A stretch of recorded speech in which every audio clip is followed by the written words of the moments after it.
മനുഷ്യന്മാരെ അല്ലാഹു ആദ്യം വിട്ടത് ഇന്ത്യയിൽക്കാണ്. ഇന്ത്യയിൽ ആദം അലൈഹിസ്സലാം വന്നു, 40 കൊല്ലം ഇവിടെ താമസിച്ചു, 40 കൊല്ലം നടന്ന് ഹജ്ജിന് പോയി. പൗരത്വം മിണ്ടിപ്പോകരുത്. ഒരു നാട്ടില് 40 കൊല്ലം താമസിച്ച ആളുകളോട് വേറെ ആർക്ക് എന്ത് പറയാൻ അവകാശം? ആദം അലൈഹിസ്സലാം ഇന്നാട്ടിൽ വന്നപ്പോ ഒറ്റപ്പെട്ടു. അതിന് അള്ളാഹു കൊടുത്ത പരിഹാരമാണ് ജിബ്രീൽ അലൈഹിസ്സലാമിനെ പറഞ്ഞു വിട്ടു, ബാങ്ക് വിളിപ്പിച്ചു. സ്വർഗലോകത്ത് എന്നും മുഴങ്ങുന്ന ബാങ്കിന്റെ ശബ്ദം ഇവിടെ മുഴങ്ങിയപ്പോൾ ബഹുമാനപ്പെട്ട ആദം അലൈഹിസ്സലാമിന്റെ സങ്കടം മാറിയെന്ന് മുഹമ്മദുർ റസൂലുള്ളാഹ്. ഭാരത മണ്ണിൽ ആദ്യം മുഴങ്ങിയ ശബ്ദം ബാങ്കിന്റെ ശബ്ദമാണ്.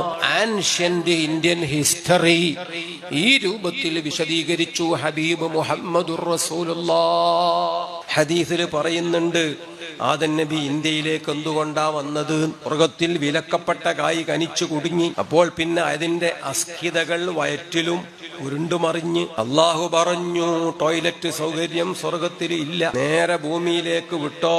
അങ്ങനെയാണ് അതിന് സൗകര്യമുള്ള ഒരു സ്ഥലത്തേക്ക് പോന്നത്. അത് നമ്മളെ പ്രധാനമന്ത്രി ഇപ്പോഴും ആവർത്തിക്കാറുണ്ട്.